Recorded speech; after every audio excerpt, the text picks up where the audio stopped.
Sir வணக்கம் sir.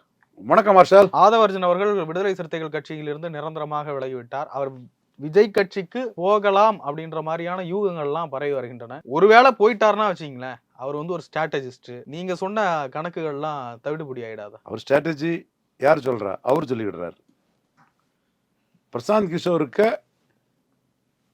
டீம்ல அவர் இருந்தார். பிரசாந்த் கிஷோர் டீம்ல இருந்த தம்பி தான் நம்ம பிரசாந்த், ஜெயந்தன் எல்லாம். சுனில்கிட்டையும் அவங்க ஒர்க் பண்ணுவாங்க. இன்னும் நம்ம பசங்க ரங்கேஷ் கிட்ட அதுகிட்டலாம் ஒர்க் பண்ணிட்டு இருக்காங்க. யார் ஹெட்டு?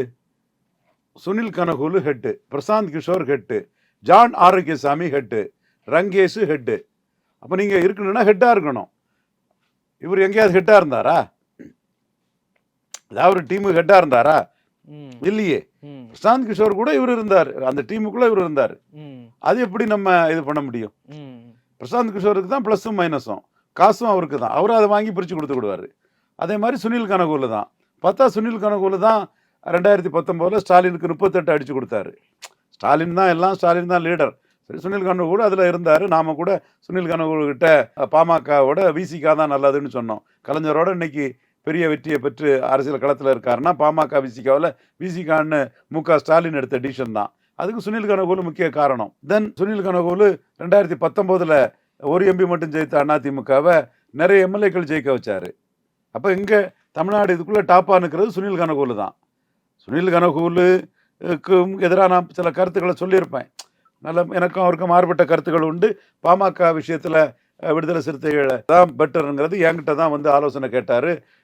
பாக்கியராஜ், நாராயணசாமி, பூபதி, நம்ம எந்த பூபதி எல்லோரும் இருக்கும்போது தான் பார்ச்சுன் ஹோட்டலில் தான் மாரிஸ் ஹோட்டலுக்கு அடுத்தால கூட அந்த பார்ச்சுன் ஹோட்டலில் தான் கேட்டார். அப்போ நான் வரும்போதே 2016 நீங்கள் சொன்னதை கேட்டால் ஜெயித்திருக்கலான்னாரு. அதுக்கு பிறகு பாமக விசிகா தான் ஃபுல்லாக கேட்டார். நான் விசிகா தான் பெட்டர் அலையன்ஸ்னு சொன்னேன். ஸ்டாலின் அதை ஏற்றுக்கிட்டாரு. அது ஸ்டாலின் இன்னைக்கு உயர்ந்து நிற்கிறாரு. அப்போ அந்த இடத்துக்குள்ள ஒரு லீடராக ஸ்டாலினுக்கு பெருமை. ஒரு பிராண்டிங் மாஸ்டராக சுனில் கனகூலு தான். என்கிட்ட சுனில் கனகூலு இன்புட்ஸ் எடுத்துக்கிட்டாருங்கிறது என் நண்பர்களுக்கு தான் தெரியும். நான் இதை ஓப்பனாக சொல்கிறோம்னா சுனில் கனகூலுக்கும் தெரிஞ்ச விஷயம். அதனால் ஓப்பனாக நான் கிளைம் பண்ணுறேன். பட் அதில் உருவம் யார்? சுனில் கனகூலு தான். அதே மாதிரி அதில் பிரசாந்த் கிஷோர் தான் உருவம். ஆதவர்ஜுனா பிரசாந்த் கிஷோருக்கு ஒரு ஸ்டாஃப், அவ்வளவுதான். இப்போ விஜய்க்கு திருமாவளவன் ஒரு சின்ன ஹோல்டு கூட கொடுக்கல. இதை வைத்து 1% விஜயை கொஞ்சம் ஆதரிப்பாரு, அல்ல பாசிட்டிவா பேசுவாருன்னு பார்த்தா எந்த இடத்துலையும் விஜய் பக்கம் ஒரு ஸ்டாண்டே எடுக்கல திருமாவளவன். எப்படி பாக்குறீங்க அது? அதான் நான் சொன்னேன், ரஜினியை மோடி பார்த்ததுக்கும் விஜய் மோடியை போய் பார்த்ததுக்கும் வித்தியாசம் தெரியாத ஜான் ஆரோக்கியசாமி மத உணர்வுல ரஜினி மாதிரி விஜயை ப்ரொமோட் பண்ணலான்னா நடக்குமா? வித்தியாசம் இருக்குது இல்லை? இவர் ஒரு 7 வருஷம் பாஜக எதிர்ப்பில் கொஞ்சம் ரேஞ்சு கூடியிருக்கு, அவ்வளவுதான். இந்த வருஷம் கூட புக்மை ஷோவில் சிவகார்த்தியன் தான் நம்பர் 1 இருக்கிறாரு. ஸோ ரஜினிக்கு பொசிஷனுங்கிறது 45 வருஷமாக இருந்தவர். மோடி நேரில் பார்த்தாரு. நரசிம்மராவ், குமரியானந்தன், எத்தனை மூப்பனார், லிஸ்டே கிடையாது அங்கே. அந்த ரேஞ்சு. இப்போ பாருங்க, 8% வாக்கெடுத்த சீமான் ரஜினியை போய் பார்த்தாரு. உடனே எடப்பாடி ரஜினிகிட்ட ஒரு வீடியோ வாங்கி போடுறாரு. ஸ்டாலின் என்ன பெரிய முக்கியத்துவத்தை கொடுக்குறாரு. ஸோ அந்த ரேஞ்சுங்கிறது சிஎம்ஆட்டே மக்கள், கேண்டிடேட்டே மக்கள் பார்த்தாங்க. இவர் அணில் மாதிரி உதவுனவர். அது பிறகு மோடியை போய் பார்த்தோம், ஜெயலலிதா கிட்ட வெத்து வேட்டு செல்லா நோட்டுன்னு நிரூபிக்கப்பட்டவர். அடுத்து சீமானே 2021 எடப்பாடிக்கலாமாடா பயப்படுறதுன்னு 3.8 எடுத்தவர் 6.8 வந்தார். அடுத்து விக்கிரவாண்டியில் உதயநிதி ஸ்டாலினே அவரை இது பண்ணிட்டாரு. அப்புறம் சிஏஏ எதிர்ப்பு, யார் இவரை கண்டுக்கிட்டா? அப்போ ரஜினிக்குள்ள அந்த ரேஞ்சுக்கும் விஜயும் ஒன்றா? அப்போ ரஜினியை டிடிவி தினகரன் ஏற்றுக்க தயாராக இருந்தார், கமல்ஹாசன் ஏற்றுக்க தயாராக இருந்தார். எல்லாமே நமக்கு தெரிஞ்ச விஷயமா அங்கே அன்னைக்கு இருந்தது களத்துக்குள்ள. இவர் அன்னைக்கு 1% வாக்கு பலம் எடுத்த யாராவது ஏற்றுக்குவாங்களா? 0.25% ஓட்டு எடுத்த கிருஷ்ணசாமி மட்டும்தான் ஏற்றுக்க தயாராக இருக்காரு. அதுவும் டாக்கிங் டேபிளில் 20 சீட்டு கேட்பார். திமுக 1 சீட்டு உதவிசீரில் கொடுக்கனாலும் திமுக கிட்ட போகக்கூடிய டாக்டர் கிருஷ்ணசாமி விஜய்கிட்டனா 20 சீட்டு கேட்பார். இதுதான் நான் விஜய்க்கு சொல்கிறேன். நீங்கள் 24 நிரூபிச்சிருப்பீங்கன்னா, 39 கேண்டிடேட் போட்டு நிரூபிச்சிட்டிங்கன்னா, நான் சுயநலமாக தாங்க சொல்கிறேன், மோடிக்கு 1-2 சீட்டு வந்திருக்கும். அட்லீஸ்ட் தர்மபுரியாவது வந்திருக்கும். பரையர் சமூக வாக்கை பிரிச்சிருப்பாருன்னா ஓரளவு வந்திருக்கும். முத கடத்தில் கொஞ்சம் பிரிச்சிருப்பாருன்னா. சும்மா பிரிக்க முடியாது. அந்த சமூக மக்கள் இஷ்யூவை பேசணும். ஒன்று யாரும் ஏமாளி கிடையாது. பறையர்களான ஏமாளித்தனமாக எல்லாம் விஜய் ஓட்டு போட அந்த சமுதாயம் இருக்காங்க. 52, 57, 62 காமராஜருக்கு பேக்கிங் கம்யூனிட்டி, 77, 80, 84 எம்ஜிஆருக்கு அவங்க தான் வெற்றியை கொடுத்தாங்க. எம்ஜிஆர் அவங்க இஷ்யூ எல்லாம் கண்ணும் கருத்தமாக செய்தார். அதே மாதிரி இன்னைக்கு திருமாவளவன் தான் 19, 21, 24 பறையர் சமூகம் தான் வெற்றி வீரராக இருக்கிறாங்க. எனவே இவர் அந்த சமுதாயத்துக்கு முக்கியத்துவம் கொடுத்து கொஞ்சம் களமாடினார்னா தருமபுரியில் என்டிஏக்கு ஒரு சீட்டாவது கிடச்சிருக்கும், ஒரு சீட்டு கிடச்சிருக்கும். நான் ஆசைப்பட்டேன். ஆனால் மத உணர்வில் என்டிஏ ஜெயித்திடக்கூடாதுன்னு 24 நீங்கள் வரல. அப்போ 24 உங்கள் பலம் நிரூபிக்கலை. அப்போ என்னதான் உங்களுக்கு தீர்வு? 26 பலம் நிரூபித்து 29 தான் நீங்கள் பிளேயராக இருக்க முடியும். நீங்கள் 26 உங்களுக்கு பலம் அது இதுன்னு கருத்து கணிப்பு, புண்ணாக்கு கணிப்பு, தெருப்புழுதி கணிப்பு எல்லாம் வெறும் காகித புள்ளி தான், வெறும் நீர்க்குமிழி தான். 26 விஜயகாந்த் 2006 ஓட்டை நிரூபித்த மாதிரி நிரூபித்தாதான் அது உங்கள் ஓட்டு. கமல்ஹாசன் 19 நிரூபித்த மாதிரி நிரூபித்தாதான் உங்கள் ஓட்டு. ஓட்டை நிரூபிக்காமல் விஜய் என்ன இது பண்ணாலும் அது நிற்காதுங்கிறதான் என்னோட கருத்து. எடப்பாடி பழனிசாமிக்கும் அது தெரியும். அதனால் விஜயை பொறுத்தவரை மீண்டும் நான் சொல்கிறேன், ஓட்டை நிரூபிக்கிறதுக்கூடிய வேலையை 214 பார்க்குறது தான் விஜய்க்கு நல்லா இருக்கும். அதுக்கு ஆதவ அர்ஜுனா உதவுவார்னா அவருக்கு உதவியை எடுத்துக்கலாம். விஜயகாந்த் அவரே நின்னார் களத்துக்குள்ள, தேவைன்னா எடுத்துக்கலாம். அது ஆதவ அர்ஜுனாவுக்கும் விஜய்க்கும் உள்ள விஷயம். அதுக்காக ஆதவ அர்ஜுனா புரோக்கரேஜ் பண்ணி விஜய்க்கும் எடப்பாடிக்கும் இடையில ஒரு பிரிட்ஜா நின்று எடப்பாடியை சிஎம்மா சொல்லுங்க, இவ்வளவு கோடி, இவ்வளவு சீட்டு, நோட்டு சீட்டுன்னா சீமானே விஜய் அடிச்சிருவாரு. நோட்டுக்கும் சீட்டுக்கும் விலை போதுக்கே வந்திருக்காங்க. சுயநலவாதிகள், சந்தர்ப்பவாதிகள், இவங்க பிழப்பே இதுதான். பிழப்புக்காக ரஜினி ரசிகர்னு சொன்னவங்க அதுக்கப்புறம் எம்ஜிஆர் ரசிகர்னு அதை மாற்றிக்கிட்டாங்க. சந்தர்ப்பத்துக்கு எல்லாமே பிழப்புக்காக செயல்படக்கூடியவங்கன்னு சீமானே அடிச்சிருவார். மீண்டும் சொல்கிறேன், ஆதவ அர்ஜுனாவோ, ஆன்கி சோனோ, சுனில் கனகூலோ விஜய்க்கு 214 தனிச்சு நிற்கிறதா மரியாதை. 24 நின்றுக்கணும், கோட்டை விட்டுட்டாரு. 26 நின்று 29 அவர் பெரிய ஆளாகலாம். அது வர்ற வாக்கு பலத்துக்கு தக்கன. இதுல என்னங்க விஜய் எதிர்ப்பு இருக்கு? சில பத்திரிகையாளர்கள் சொல்றாங்க, ஒருவேளை விடுதலை சிறுத்தைகள் கட்சி தமிழக வெற்றி கழகத்துடன் கூட்டணிக்கு போகலாம் அப்படின்னாலும் சில ஓட்டுகள் சிதறம். பாத்தீங்களா, விடுதலை சிறுத்தைகள் கட்சியில இருந்து ஒரு பகுதி ஓட்டு விஜய்க்கு போகுன்றாங்க. சப் கேட்டகரைசேஷன்ல திருமாவளவனுக்கு நிலைப்பாடு என்ன, விஜய்க்கு நிலைப்பாடு என்ன, எடப்பாடிக்கு நிலைப்பாடு என்ன? எடப்பாடி மட்டும்தான் அதில் நிலைப்பாடு சொல்லியிருக்கிறார். ஜெயலலிதா எதிர்த்த தேவேந்திர வேளாளருக்கும் பறையர்களுக்காகவும் எதிர்த்ததை கொங்கு மண்டலத்தில் ஜெயிக்கணும்னா அருந்ததியர் இல்லாமல் முடியாதுன்னு திமுக ஸ்டாண்டுக்கு எடப்பாடி பழனிசாமி தான் போயிருக்கிறாரு. அந்த ஸ்டாண்டை சீமான் மட்டும்தான் சரி தப்புங்கிறதுக்குள்ள நான் போகலை. சீமான் அந்த ஸ்டாண்டை எடுக்கிறாரு. அதை நான் கில்லிங்கின் சைலன்ஸ் பண்ண விரும்பலை. அந்த ஸ்டாண்டை சீமான் மட்டும்தான் எடுத்து பறையர்களுக்கும் தேவேந்திர வேளாளருக்கும் 5% உயர்ச்சி கொடுக்கணுங்கிறாரு. அதுக்குள்ளே வராமல் திமுக கூட்டணி தான் மேலுன்னு திருமாவளவன் இருக்கிறாருன்னு சொன்னால் அந்த இஷ்யூக்குள்ளே வரல. ஆதவ அர்ஜுனாலாம் ஒரு மேட்ரா ஃபேக்டரா இல்லை.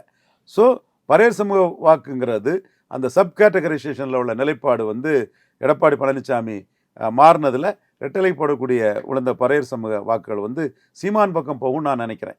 ஏன்னா பறையர் சமூகம் ஏமாளியா இழிச்ச வாயர்களாட்டு ஒரு சினிமா நடிகர் விஜயங்கிறக்காக சினிமாவை பார்த்து ஓட்டு போடுவாங்கன்னு ஜான் ஆரோக்கியசாமிங்கிற கிறிஸ்டின் நாயுடு நினைச்சாருன்னா நாயுடுகார் ஏமாந்து போவார். பறையர் சமூகத்துக்கு எப்படி வாக்களிக்கன்னு தெரியும், அவங்க இஷ்யூக்காக யார் நிற்கிறாங்கன்னு தெரியும். அப்படி நின்னா வாக்களிப்பாங்க. இன்னைக்கு திருமாவளவன் நிற்கிறாருன்னா அவங்களோட அதிகாரம் திருமாவளவன் நிற்கிறாங்க. ஸ்டாலின் நிற்கிறாருன்னா கோவி செழியனை போட்டதெல்லாம் அந்த சைடில் உள்ள இன்னைக்கு ஒரு செல்ஃபோன் கடைக்கு போனேன், அங்கே உள்ள ஒரு சகோதரியே பெரிய அளவுக்கு அதை சொன்னாங்க. So something you have to do. அப்போ பறையர் சமூகம் சம்பந்தமாட்டு சப் கேட்டகரிஸில் பறையர்களுக்கு பாதிப்புன்னு விஜய் பேசணும்.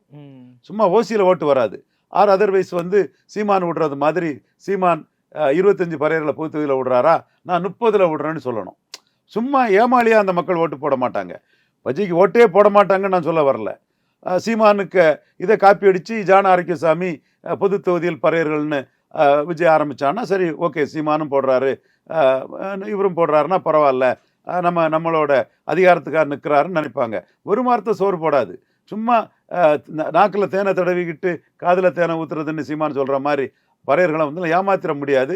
பெரிய இன்டலெக்சுவல் கம்யூனிட்டி.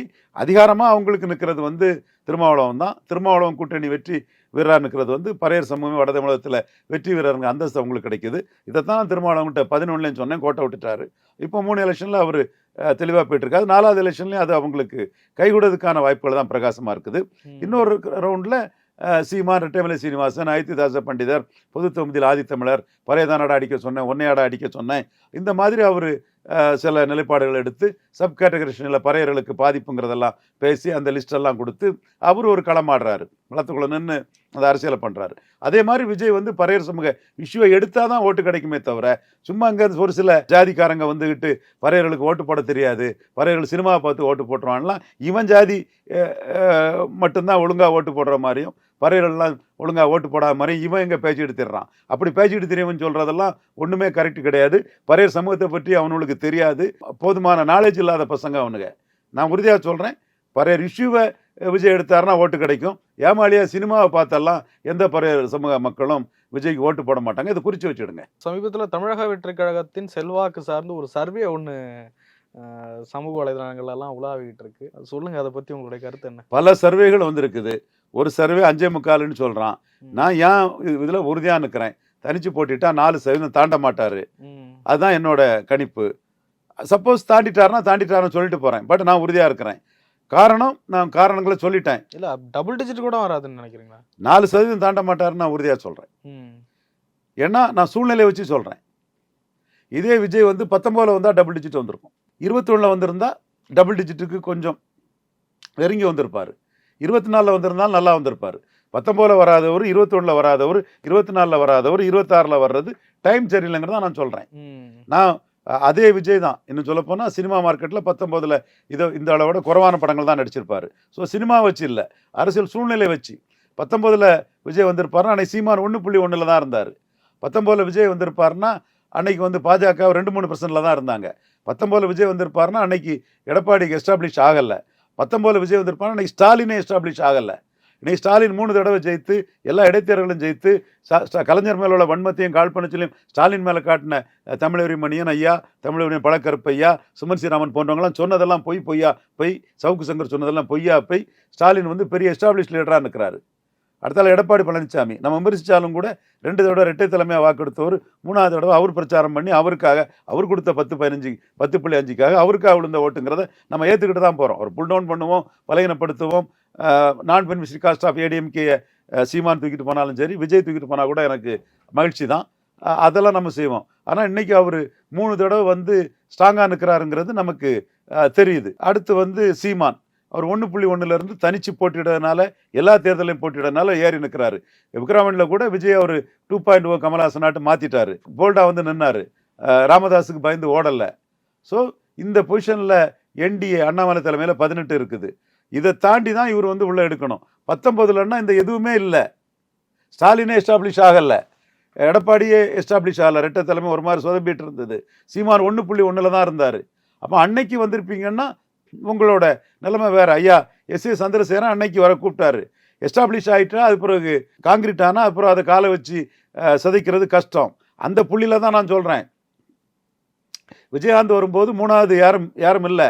ஐயா மூப்பனாரே மறைஞ்சு போயிருந்தார், ஏசி சண்முகம் பலையனப்பட்டிருந்தார், கண்ணப்பம் பலையனப்பட்டிருந்தார், வீரப்பம் பலையனப்பட்டிருந்தார், திருநாகரசு பலையனப்பட்டிருந்தார். சுயேட்சைகள் 6.7% வாக்கு எடுத்திருந்தாங்க. அதில் ஒரு 4% சுயேட்சை ஓட்டு விஜயகாந்துக்கு வந்தது. இந்த பலையினப்பட்ட ஓட்டு வந்தது, மூப்பனார் இல்லாத ஓட்டு வந்தது, 3வது யாரும் இல்லாத ஓட்டு வந்தது. இதுக்கு ஃபைன் எக்ஸாம்பிள், 200 தொகுதியில் 3வது யாரும் இல்லாத போது அங்கே 10% எடுத்த விஜயகாந்த் ஒரு 34 தொகுதியில் 3வது பிஜேபி, 3வது புதிய தமிழகம், 3வது பவர்ஃபுல் சுயேட்சைகள் சிவாஜி மன்னர் ராஜசேகரன், விஜயராகவன், எர்ணாவூர் நாராயணன், இவர் ஜிஜி ரவி, மாயா வெங்கடேசன், டாக்டர் ஹண்டே, இப்படி பவர்ஃபுல் சுயேட்சைகள் நின்ன ஒரு 30 சுயேட்சைகளும் புதிய தமிழகத்துக்கு வாக்கு இருந்த, பாஜகவுக்கு வாக்கு இருந்த 34 தொகுதியில் விஜயகாந்துக்கு 4%. அப்போ 4வது விஜயகாந்த் வந்த இடத்துக்குள்ள ஒரு 4% தான் எடுக்கிறாரு. 3வது விஜயகாந்த் வந்த இடத்துக்குள்ள ஒரு 10% எடுக்கிறாரு. விஜயகாந்துக்கு தெலுங்கு தாய்மொழி மக்களோட பேக்கிங் இருந்தது. மதுரை வீரண்டா மங்கம்மா பேரண்டான்னு நின்னாரு. கடைநூலில் இல்லாத ஓட்டு சாத்தூர்லையும் திருமங்கலத்திலையும் இருந்தது. எடுத்து பாருங்கய்யா அந்த லிஸ்ட்டை. இப்போ புளிச்சட்டை மாறன் 4% தான் நான் சொல்கிறத மாறன் வந்து ஆனஸ்டாக ஒரு நேர்மையான ஒரு விமர்சகராட்டு அவர் போடுறாருன்னா என்ன நம்புறாரு புளிச்சட்டை மாறன். அதை எடுத்து அவர் போட்டிருக்காருன்னா நான் தரவுகளோடு தான் ரவீந்திரன் துரைசாமி சொல்லுவான்னு ஒவ்வொன்றையும் அக்கு வேற ஆணி வேற அலசி பார்த்து தான் சொல்கிறாரு. அப்போ ஹண்டே அண்ணா நகர் நின்னதில் விஜயகாந்துக்கு ஓட்டு குறைவு. எர்ணாவூர் நாராயணன் அம்பாசல் நின்னதில் விஜயகாந்துக்கு ஓட்டு குறைவு. அப்போது விஜயகாந்த் எங்கே ஓட்டு எடுக்கிறாரு? 3வது யாருமே இல்லாத இடத்துல ஓட்டு எடுக்கிறாரு. மூணாவது ஆள் இருந்த இடத்துல 4வது வந்த விஜயகாந்தால ஓட்டு எடுக்க முடியல. ராஜசேகரன் இன்னைக்கு சிவகங்கையில் ஓட்டு எடுக்க முடியல. மாயா வெங்கடேஷ்ங்கிற யாதவ் பூம்புகாரில் ஓட்டு எடுக்க முடியல. ஜிஜி ரவி யாதவ் அரக்கோணத்தில் ஓட்டு எடுக்க முடியல. இவ்வளவுக்குள்ள டீட்டெயிலாக மைக்ரோவா வச்சுக்கிட்டு தான் நம்ம விஷயத்த சொல்கிறோம். எடுத்தங்கழுத்துன்னு சொல்லிக்கிட்டு விஜயை குழாய் அடிச்சுக்கிட்டு ஒரு ஜாலரை அடிச்சுக்கிட்டு பொய்யா நான் செட் பண்ணி அந்த பத்திரிகையில் போட்டுறேன் இந்த பத்திரிகையில் போட்டுறேன்னு இது பண்ணிக்கிட்டு அதுக்குள்ள கணக்குகளை பண்ணிட்டு இருக்கவங்களுக்கு இந்த உண்மைகள்லாம் தெரியாது. நம்ம யதார்த்த சூழ்நிலை வச்சு சொல்கிறோம். அதனால 4% தாண்ட முடியாதுன்னு சொல்கிறோம். இன்னொன்று விஜய் மேட்டரில் சொல்கிறோம், பாதிக்கப்பட போகிறது திமுக இல்லை, பலகீனமான கட்சிகள் தான் பாதிக்கப்படும். கீழே டவுனில் வந்திருக்கிற அதிமுக தான் பாதிக்கப்படும். திமுகவுக்கு பாதிப்பு விஜய் வந்தாங்கிறதெல்லாம் ஹம்பக்கு. 2011 கலைஞர் ஜெயசீலனை மன்றத்தை உடைச்சி விஜய்க்கு எங்களுக்கும் சம்பந்தம் இல்லைன்னு பண்ணிட்டாரு. தலைவா படத்துக்குள்ளே கலைஞர் என்ன சொன்னார், விஜய்க்கும் ஜெயலலிதாவுக்கும் ஜெயலலிதா ஆதரவுக்கும் உள்ள சண்டைன்னாரு. எப்போ உள்ள விட்டாங்க, உதயநிதி ஸ்டாலினே சிஏ எதிர்ப்புன்னு உள்ள வந்துடலான்னு பார்த்தாரு, கப்பலில் நானும் பார்க்க போட்டிருக்கேன்னாரு. அப்படி கதை விடுக்குள்ள வச்சு அடித்து விஜயை வரட்டிட்டு நீங்கள் சிஏ எடுத்துட்டு போங்க, உங்கள் சிஏ எதிர்ப்பு உங்களோட நிறுத்திக்கிடுங்க, நாங்கள் சிஏ எடுத்து ஜெயித்துக்கிடுவோன்னு 39 சீட்டும் ஜெயித்து 47% வாக்கும் மு.க. ஸ்டாலினை முன்னிறுத்தி எடுத்துகிட்டு போயிட்டாங்க. அதில் விஜய் எனக்கும் பங்கு இருக்குன்னு ஒரு நாடகம் போட்டுடலான்னு பார்த்தாரு. ஜான் ஆரோக்கியசாமி அட்வைஸில் பக்கத்தில் வந்துடாதீங்க அப்படின்னு ஒரு திமுக கேண்டிடேட் கூட விஜய் பெருசாக சொல்லாமல் தான் அந்த வெற்றி பெற்றிருக்காங்க. இப்போ இவ்வளவு சிச்சுவேஷன் இருக்கும்போது இந்த 4 முனை போட்டியாட்டம் ஆன போது எப்படி விஜயால் வாக்கு எடுத்துட முடியும்? சும்மா அவர் வாக்கு எடுப்பாருங்கிறத அதை காட்டுவாருன்னு சொன்னால் அட்லீஸ்ட் அவர் 4% தான் கொடுக்குறேன். அந்த 4 கூட திமுகவுக்கு பாதிப்பு இல்லை, அதிமுக தான் பாதிக்கும்.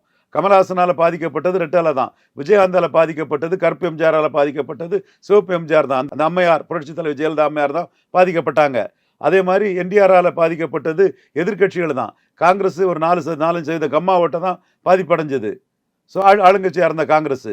அப்படி இருக்கும்போது திமுகவுக்கு என்ன பாதிப்பு வரும்? திமுக எதிர்ப்பு ஓட்டை தான் விஜய் எடுத்து ஆகணும். இந்த கருத்து கணிப்பு போடவங்க இந்த பேசிக் உண்மையே தெரியாம கருத்து கணிப்பு போட்டாங்கன்னா இவங்களை எப்படி நம்ப முடியும்?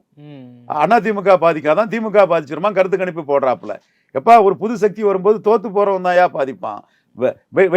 வெயிட்டேஜோட ஜெயித்து நிற்கிறவன் பாதிக்கப்பட மாட்டான். தோத்து போறவனுக்கு பாதிப்புக்கு பிறகுதான் ஜெயித்தவனுக்கு ஏதோ சின்ன பாதிப்பு வரும். தோத்து போனவனுக்கு 10 ஓட்டு பாதிச்சாதான் ஜெயித்து நிற்கிறவனுக்கு ஒரு 3 ஓட்டாவது பாதிக்கும். இதுதான் இங்க கான்செப்ட். அப்படி இருக்கும்போது விஜயால அதிமுக பாதிக்குது, ரெட்டலை ஓட்டு பாதிக்குது, பிறமொழி பேசக்கூடிய போயர் ஒட்டர் போன்றவங்கலாம் எடப்பாடியை விட்டுக்கிட்டு விஜய் பின்னாடி போறாங்கன்னு சொன்னா அது ஏற்றுக்கூட முடியும். நீங்க சம்பந்தமே இல்லை, சிவாயணசிங் கட்சி ஆரம்பிச்சா எப்படி திமுக பாதிக்கும்? அண்ணா காலத்தில் எப்பவே போயிட்டாப்புலையே. அதே மாதிரி விஜய் திமுக விட்டு போய் 15 வருஷம் ஆகுதே.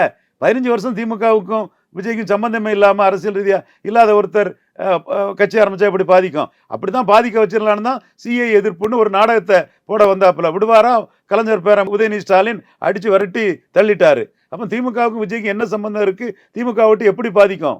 அப்படி திமுக விட்டு பாதிக்கும்னு சொல்றவங்களாம் மோசடியா சொல்றான், பொய்யா சொல்றான், லாஜிக் இல்லாம சொல்றான். எடப்பாடி ஓட்டு பாதிக்கும்னு சொன்னா கூட நான் ஒத்துட்டு போயிடுவேன்.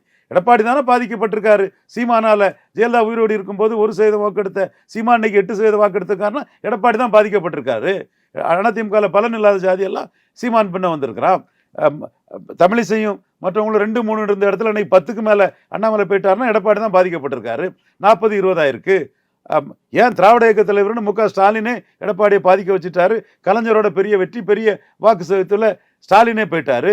அப்போ யார் பாதிப்பான்னா பாதிப்படைஞ்சிட்டு இருக்கக்கூடிய எடப்பாடி பழனிசாமி பாதிப்பாரு. அவருக்கு பாதிக்காதுன்னு நீங்க கருத்து கணிப்பு போட்டாலே ஃப்ராடு கருத்து கணிப்பு, மோசடி கருத்து கணிப்புன்னு யார் போட்டாலும் என் தம்பியா இருந்தாலும் கூட அது மோசடி, ஃப்ராடு, லாஜிக் இல்லாதுன்னு நான் ஓங்கி அடிச்சுட்டு போயிடுவானே. அதான உண்மை. இப்போ கூட நீங்க ஈரோடு கிழக்குல விஜய் நிக்கட்டு 23% வாக்கெடுத்த எடப்பாடி பழனிசாமி டெபாசிட் இழப்பாரு.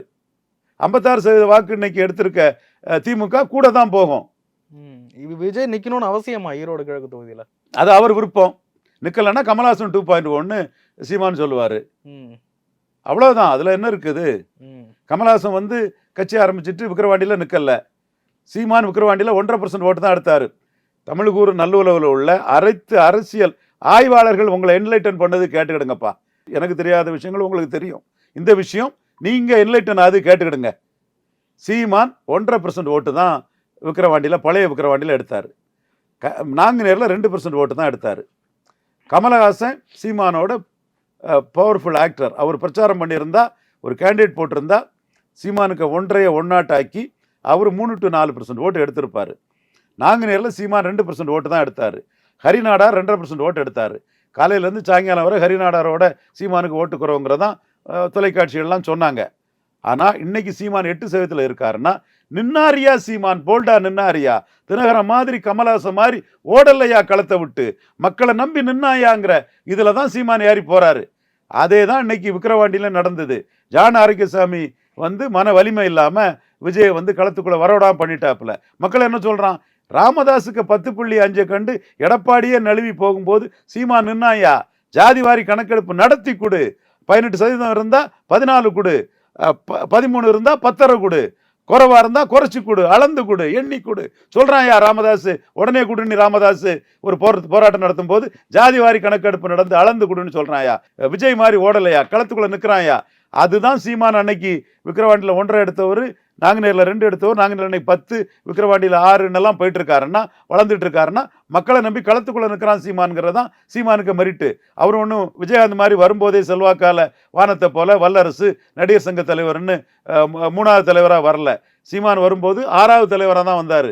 ஆனால் களத்துக்குள்ள நின்று போராடி நிற்கிறனால சீமான் ஏறி போறாரு. இந்த இடத்துக்குள்ள விஜய் கமலஹாசன் 2.0 வாட்டு, விக்கிரவாண்டியும் நாங்குநேரியையும் ஆம்பூரையும் வாணியம்பாடியையும் தென் வெள்ளூரையும் புறக்கணிச்ச கமலஹாசன் மாதிரி கமலஹாசன் 2.0 தான் விஜய் நிற்கிறாரு. அதைத்தான் நான் சொல்றேன். 26 களம் உயர்த்தி உணர்த்தோம். மக்களுக்கு தெரியும் நம்மளை நம்பி யார் நிற்கா, யார் டில்லி டேலிங் பண்ணிக்கிட்டு ஷோ காட்டிட்டு போறா, யார் உண்மையிலே மக்களுக்காக களத்துக்குள்ள எல்லா தேர்தலில் நிற்கிறா, யார் 214 துணிச்சலா நிற்கிறாங்கிறதுல மக்களுக்கு தெரியும். இந்த 2 அம்சத்துல தான் விஜயை விட சீமான் ஏறி போறாப்புல. விக்கிரவாண்டியில் நிற்காதது கமலஹாசன் 2.0, கூட்டணி ஆட்சின்னு விஜய் பேசுறது இன்னொரு கமலஹாசன் 2.0. கூட்டணி ஆட்சி தானே கமலஹாசன் பண்ணாரு. 40 சீட்டு இந்திய ஜனநாயக கட்சிக்கு, 40 சீட்டு அகில இந்திய சமத்துவ கட்சிக்கு கொடுத்து கூட்டணி ஆட்சிக்கு தானே கமலஹாசன் போனாரு. அதே மாதிரி தினகரன் கூட்டணி ஆட்சிக்கு தானே போனாரு. 5.5 எடுத்தவர் கூட்டணி ஆட்சிக்கு தேமுதிகவை 2.5 எடுத்த தேமுதிகவை கூட்டிட்டு போனாரு. இவர் 3.7 எடுத்தவர் ஸ்டார் ஹீரோ, வெற்றி பெற்று ஒரு மக்களவை உறுப்பினராக இருந்த இந்திய ஜனநாயக கட்சியையும் இது ஐசமாக்காவின் கூட்டணியில் வச்சுட்டு கூட்டணி ஆட்சிக்கு தானே போனாரு. ஆனால் 214 தரிச்சு நின்ன சீமான் 6.8 எடுத்தாரு.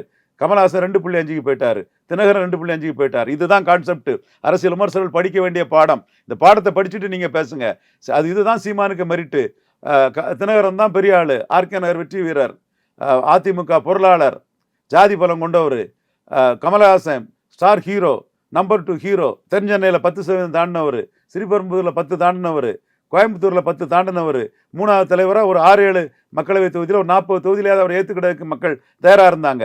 தினகரன் முக்குலத்தோர் பெல்ட்டுக்குள்ள அவர் 3வது தலைவராக ஏற்றுக்கிட தயாராக இருந்தாங்க. சீமானை யார் 3வது தலைவராக ஏற்றுக்கிட தயாராக இருந்தாங்க? யாருமே இல்லை. எங்க 10% வாக்கெடுத்தார் சீமான் 2019 கமலஹாசன் தினகரனுக்கு இணையாட்டு.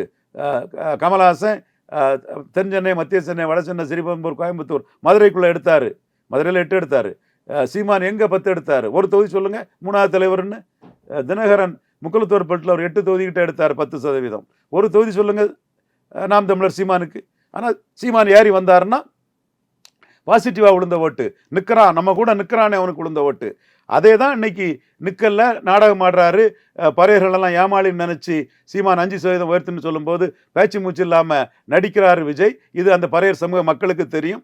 அவங்க ஃபைனலா நமக்கான கூடிய சீமானுக்கு ஓட்டை போடுவோம், திமுக விடுதலை சிறுத்தைகள் கூட்டணிக்கு போடுவோம், அல்லது நமக்கான கூடிய சீமானுக்கு ஓட்டு போடணும்னு ஓட்டு போடுவாங்க.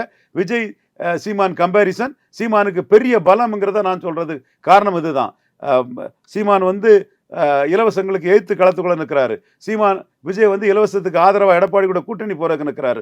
மக்களுக்கு தெரியும் இவரே இலவச இணைப்பா எடப்பாடியில போய் ஒட்டதுக்கு நிற்கிறாரு. சீமான் தான் ஸ்ட்ராங்கா திமுக வேண்டாம், அதிமுக வேண்டாம்னு நிற்கிறாப்புல. அதிமுக ஊழலின்னு சொல்றாப்புல. கொடநாடு குறை விளக்க பற்றி ஏன் அண்ணாமலை பேசலன்னு கேட்கிறாப்புல. ஜெயலலிதா வீரப்பன் கொள்ளக்காரன்னா ஜெயலலிதாவுக்கு என்ன பேருன்னு கேட்கிறாப்புல. எம்ஜிஆர் ஊழல் பேர் வழின்னு கேட்கிறாப்புல. விஜய் ரஜினி ரசிகர்னு சொன்னவர் எம்ஜிஆர் 3 எழுத்து, விஜய் 3 எழுத்து, ஏதாவது லாப நோக்கத்துக்காக தன்னம்பிக்கை இல்லாமல் போயிட்டு இருக்கிறாப்புல. இந்த கம்பாரிசன் தான் சீமான தூக்கம். அதுதான் நான் சொன்னது. கமலஹாசன் சீமான் கம்பாரிசன் சீமான தூக்கிச்சு. விஜய் சீமான் கம்பாரிசன் சீமான தூக்கம். அது விஜயோட அந்த கம்பாரிசன் சீமானுக்கு பெரிய லாபம். களத்துக்குள்ள நிற்கிறார் சீமானுங்கிறதுல இருந்து பல அம்சங்கள் சீமானை லாபப்படுத்தும். இதைத்தான் அரசியல் விமர்சகர்கள் பேரை சொல்லிடட்டா, எல்லார் பேரையும் நண்பர்கள் பேரையும் வேண்டாமா விட்டுருவோம். விட்டுருவோம், வேண்டாம் வேண்டாம் வேண்டாம், உங்கள் வெப்பில் வந்து என் பேரை ரவீந்திரன் சொல்கிறாருன்னு இது பண்ணார். நண்பர்களை பாராட்டி சொல்ல வேண்டிய இடத்துல சகோதரர்களை பாராட்டி சொல்லிடுவோம். இந்த மாதிரி தப்பு சொன்னக்கூடிய பண்ணக்கூடிய இடத்துல அவங்க பறையர்களுக்கெல்லாம் ஓட்டு போட தெரியாது, ஏதோ இவங்க ஜாதிக்கு தான் ஓட்டு போட தெரியுங்கிற மாதிரி எல்லாம் முட்டாள்தனமாக பேசக்கூடிய இடத்துல இந்த சகோதரர்கள் பேரை சொல்லாண்டாம். அவங்களே பாடம் படித்து பறையர் சமூகம் அவங்களுக்கு பாடத்தை படித்து கொடுக்கும்போது அந்த வேண்டாம் அவங்கள குறை சொல்லாண்டாம். அந்த நண்பர்கள் உண்மையை உணர்ந்துக்குவாங்க. ஸோ சீமான் இஷ்யூவில் எடுத்து நிற்கிறாரு, இஷ்யூ பேஸ்டாக நிற்கிறாரு, மக்களோட நிற்கிறாரு. ஸோ விஜய் சீமான் கம்பாரிசன் சீமானுக்கு ப்ளஸ். சார் நிறைய விஷயங்களை பகிர்ந்து கொண்டு ரொம்ப நன்றி சார். நன்றி.